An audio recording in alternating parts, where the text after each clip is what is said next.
Hello everyone, and welcome back to the snowy forest of Squirrel Clan, where all of you know that we are returning to welcome a little one into StarClan, which is really, really sad.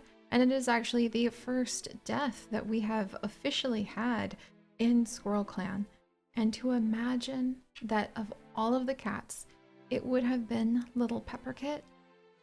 Ah, well, well, her story, or at least the part of it in which she walked the forest of Squirrel Clan, ended far too soon. It absolutely won't be the last time we see her, since now she is a member of StarClan, and we're going to have to see exactly what she's going to do there, considering the fact that there's a chance now she might actually meet her birth mother, Alder, who, Autumn Fur lied about ever having existed. And we'll have to see if potentially, maybe in StarClan, she might feel a little interesting about that and consider trying to reach out to her sister, maybe, Plumkit, and tell her the truth, or maybe she just wants Plumkit to live on happily. We'll have to check in on StarClan and see how little Pepperkit, who has died here on what I believe is Moon, let's see, 10, 11? Oh, who even knows anymore?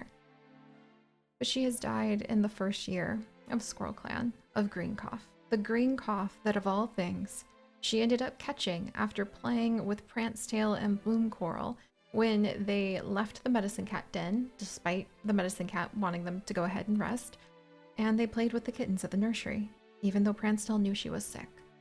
And you guys are right. There's no way that hasn't had a huge impact, perhaps not only on Autumn Fur, who loved her daughters and was working so hard, and Time Fawn, who loved them too and was very protective of them. But I wonder how the rest of the clan feels about Prancetail now. I'm gonna really have to think about that. What do you guys do when a big event like this happens? I think in the future we might have to have a special sort of relationship generator, kind of like how the mediators work, but that would be for all of the cats in the whole clan, more or less, or at least any interested. And it would react to really, really big events like this, like the changing of a deputy, the death of a young kit, perhaps like the loss of a cat who fought with another clan, the joining of an outsider, who agrees with them, who doesn't. So many possibilities lay before us, and okay. I'm ready to tell the stories. I'm ready to come back in. It was just exceptionally sad to see that this happened. Also, I would like to go ahead and take a moment to note that here we see the current state of the clan in terms of where all of the cats happen to be located.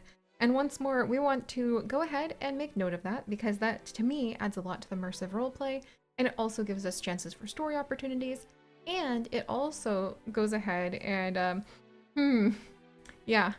yeah, it definitely gives us something to work with as soon as the clouds part and we as StarClan show up. Especially considering this is a very, very, very, very interesting layout of where our cats happen to be. So let's begin our story today with none other than Moontuft hanging out with Floodtuft and Viaheart in the clearing. We'll have to see what they're up to.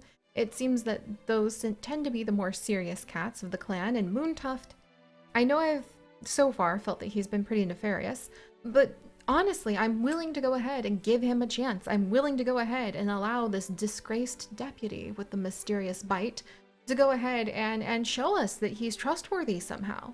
We're just going to have to step back and let him decide what he wants to do for his place in Squirrel Clan, and then we'll help the story along as we see fit.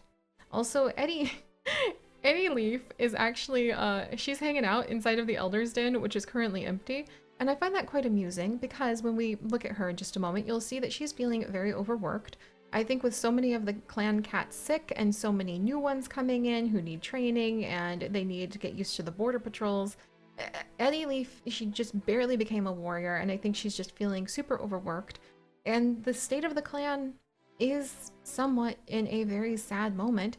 So Pouncebush is actually officially, like, he wants to spend time with Prancetail, but he is not.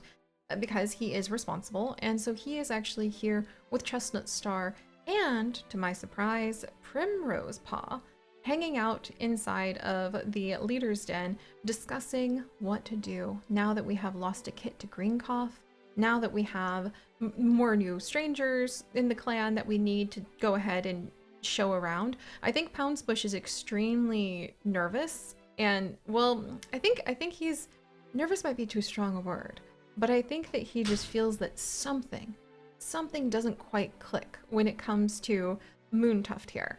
And with that, he is taking his deputy duties a bit more seriously. And here with Chestnut Star, who I think is actually reeling a little bit because she has been thinking about having kits of her own.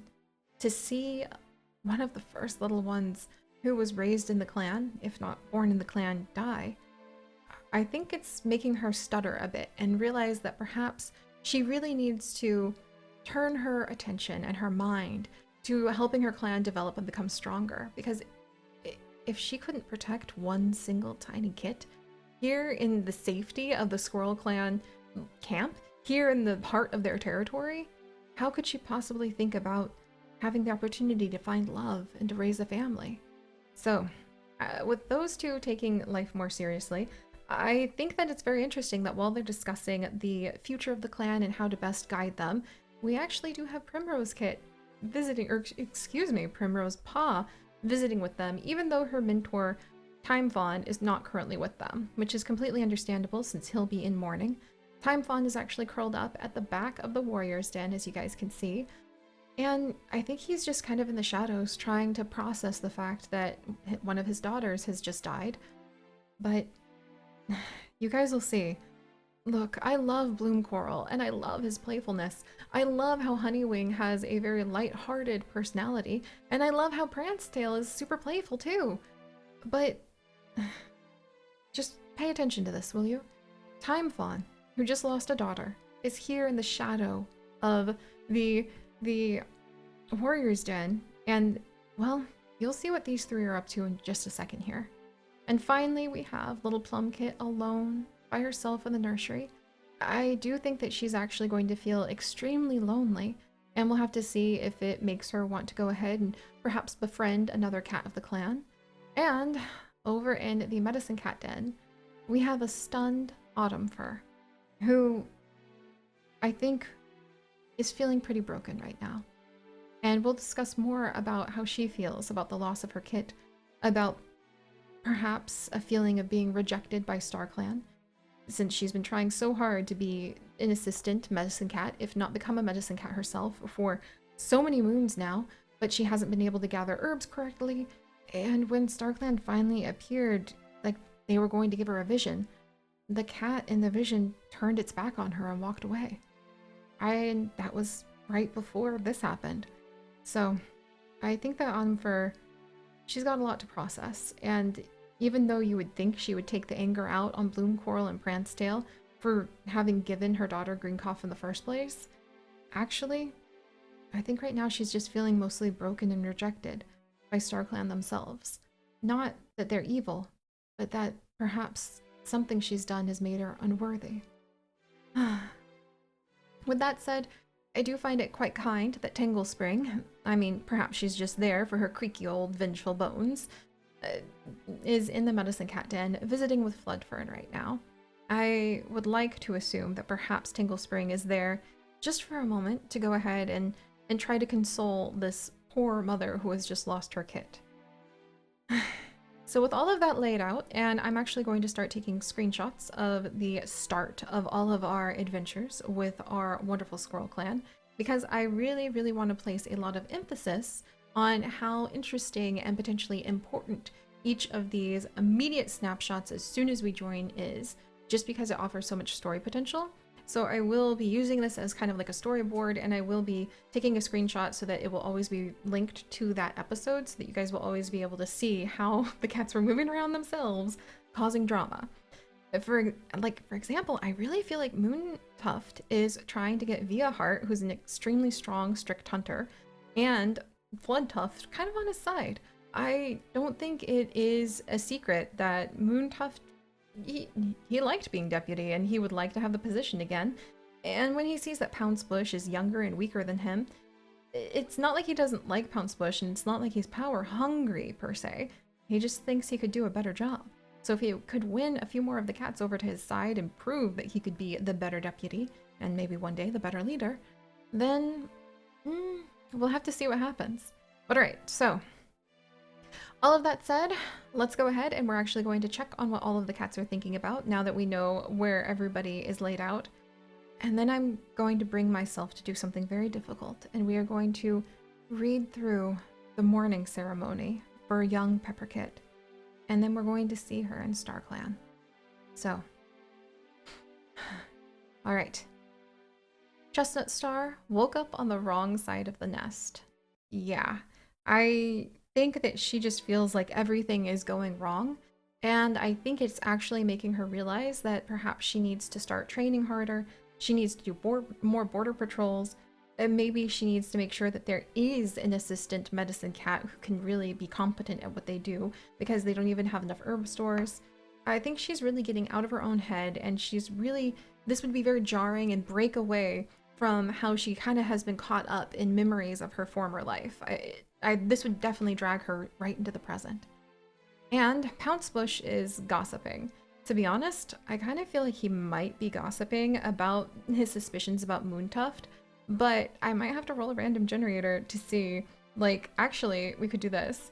I think he is gossiping about Moontuft just because that's kind of like his suspicions. He doesn't know about Moontuft. He doesn't really feel secure around him. He doesn't trust him at all. But oh no, and Pouncebush still has a little bit of dislike and almost no respect for Chestnut Star. She's really gonna need to work on that. But does Chestnut Star trust Pouncebush, or has she already started to trust Moontuft more? Alright. Oh, they've been fighting, I think. They have a little bit of dislike going on. She trusts Pouncebush quite a bit, and she respects him a bit. And then with Moontuft, yeah, I think it still balances out. It's actually getting pretty close when it comes to respect and trust. She actually respects Moontuft just as much, if not trust him as much. So I don't think she would dislike Pouncebush more for, say, like gossiping and saying, we really need to look out for this cat when, you know, Chestnut Star started to have a little bit of romantic like for him. But I do think that she wouldn't just assume that her trust needs to go away about Moontuft. And I think she would dismiss him. In fact, we don't need a generator at the moment because I think she would just kind of dismiss Pouncebush's worries. I don't think that would make him lose respect or gain dislike for Chestnut Star. I just think it would make him kind of worried at the moment. Like, he really just doesn't trust this strange new cat. Also, our poor, bruised, exhausted medicine cat. Is he still bruised and beaten up? Oh, thank goodness. Floodfern. How many of you are Floodfern fans? I don't know if I've ever had a medicine cat that has struggled so hard just to have the basics of life work out for him. And I think losing a kit would absolutely leave a foul taste in his mouth and make him feel, even with his very strong connection to StarClan, that there is still so much more that he needs to do to take care of the clan. Autumn Fur? Autumn Fur, no. Oh, Autumn Fur. You guys. Autumn Fur counts and recounts the poppy seeds. That is extremely dark. That is extremely dark. Too many poppy seeds could be fatal. And poppy seeds are also used to numb pain and kind of make you disappear mentally. I really think perhaps Tangle Spring and Floodfern are in the medicine cat den with Autumn Fur right now to encourage her not to do that. And I think this might finally be the thing that will very gently but firmly make Floodfern feel that he has to tell Autumn Fur that she should leave the medicine cat den and return to her warrior cat duties. Because she can't be trusted around any of the herbs in the den anymore. And that's really tragic. But I don't think she has the heart right now to go ahead and focus on being a warrior. So instead, I actually had a thought and we might do this with all of the queens or whoever is raising the kit in the future, that we might actually go ahead and start making the cat who is currently taking care of kits in the nursery a mediator. I like the idea that Autumn Fur isn't hunting or fighting, but she's spending time with her only remaining daughter, Plumkit. And we actually will have her be a mediator for Plumkit so that we can go ahead and give Plumkit a chance to really establish relationships with the other cats in the clan. Oh, Autumn Fur, my heart is just broken for her.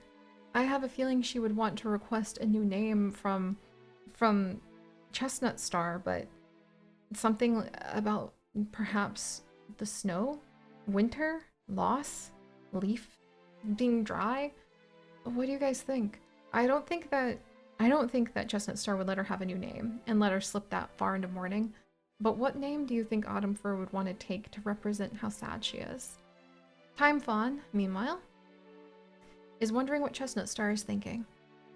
Remember, friends, he's curled up in the back of the warrior cat den right now, spending time trying to figure out how his daughter, Chestnut Star, is going to go ahead and guide the clan now that this tragedy has hit. And here's the part that hurt a little bit when I realized it. So Time Fawn's in mourning, in the back of the den trying to sleep. And Bloom Coral, Pounce Tail, and Honeywing are all in the other side of the medicine den, or excuse me, the warrior cat den, playing. He's chasing his own tail. Our Bloom Coral, silly boy is, making the others laugh. While Time Fawn sits in the corner in the shadows, mourning the loss of his kit. Oh, Bloom Coral, you're so oblivious in so many ways, and I think that's absolutely going to end up being a strike against Bloom Coral in terms of definitely trust, definitely security, and probably quite a bit of comfort and like. Maybe not dislike, I don't think would happen, but I think Time Fawn, I think that he would feel really conflicted about Bloom Coral right now, watching him frolic and play while he's mourning his daughter. I mean, look at that. Oh, okay, so Bloom Coral likes Time Fawn. He feels comfortable around him, trusts him a bit. And Time Fawn, he has platonically loved Bloom Coral in the past. He has thought, oh wow, like, you know, Bloom Coral is so friendly and fun. But I think this is definitely going to have to take a big hit to how much he likes him. And quite a bit about respect and comfort too. I'll have to use a random generator later to kind of see how strong that effect is. But once I develop a functional random generator for that, I'll let you guys know. And we'll go ahead and we will generate live the dramatic changes that we might see happen to our clan. Wow. But meanwhile, Time Fawn at least feels a lot of security with Pouncebush, even if he is feeling a little bit of dislike. This is really hard, isn't it? And Moontuft, meanwhile, Moontuft had a very interesting... Oh, and he's in the medicine cat den right now. Oh boy. Well, he is injured, but he wasn't in it earlier. Moontuft, he wants to share tongues with Autumn Fur, and I think... Here, I'm going to roll a dice, and we're going to see on a scale of 1 to 12, with 12 being super kind and 1 being super nefarious. Is that because he is once again taking advantage of somebody who's distracted and in mourning to try to gain their trust? Or is he just sad for her because she lost her kit? The answer is, unfortunately, 4 out of 12. Wow. Moontuft, come on, my boy. I'm trying to give you a chance here. And now you actually have once again noted a cat who seems to be hurting, and you want to go ahead and spend time trying to gain their trust too. Is that just... Come on, I'm trying to give him a good chance here. Is that just because maybe you know what it's like to hurt Moontuft? Do you have any children you're not telling us about? No? Okay then. Oh dear. And Honeywing? She's basking in the sun while laughing outside of the warrior cat den, watching Bloom Coral chase his tail. Via Heart caught a huge rabbit, and I think dragging it into camp with it dangling from her mouth made Floodtuft run up to see like how this fantastic hunter has gone ahead and caught it. Perhaps even made Floodtuft want to go ahead and go out on a hunting patrol with Via Heart. And Rancetail? Yeah. Remember her? medicine den, Time Fawn, his Mourning. Pranstail's busy showing off a trinket that she found while she was exploring. And normally I think Tingle Spring would want to be involved in that, but it seems even Tingle Spring has more tact.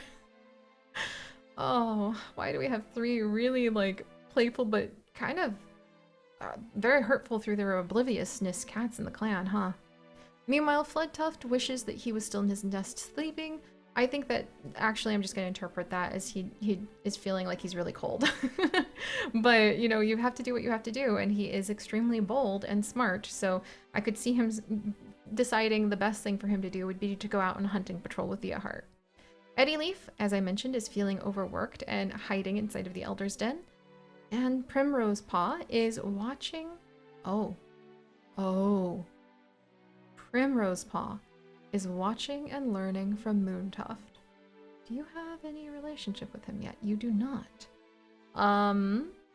Okay then. Wow. Moontuft is really trying to make an impact on the clan, isn't he? Do you guys even remember the last time a cat watched and tried to learn from Pouncebush, our current deputy? This is getting kind of intense, to be honest. And finally, little Plumkit is napping inside of the empty nursery. Part of me wonders if this is going to make her go ahead and actually develop more of a relationship with Primrose, just out of the desire to be friends with the next youngest cat in the clan. And keep in mind, Primrose actually does happen to be compassionate. So even though she was teased quite a bit by Pepper and Plum when they were all kits, I think she absolutely would not hold it against little Plumkit right now. Not only is she 5 moons older than Plumkit, but she has a compassionate heart and would not want Plumkit to be alone in her mourning. Yeah. So now that I have just ripped my heart out to pieces, and we have our deputy consoling the mourning parents while Floodtuft apparently decided he did want that nap after all, let's go ahead and go through the events today. And yes, I know we haven't done a lot of patrols, we haven't done a lot of moons today. I just kind of needed the time to process how quickly and deeply things are changing in our clan. Okay, I haven't been able to go ahead and read this yet, so this is going to be a surprise to me too. Are you ready, my friends of Silver Pilt or StarClan? Or maybe you just want to imagine that you're like a squirrel sitting in the trees. Actually, oh no, I wonder if there are like some sort of starry squirrels watching over StarClan. If so, I think they're throwing drama acorns. Or maybe they're like eating acorns like popcorn while they just sit back and they're like, yep, them cats. That's what they get for eating us, huh? Ugh, oh my gosh. But here's something interesting. Primrose Paw believes that they are part of a new prophecy.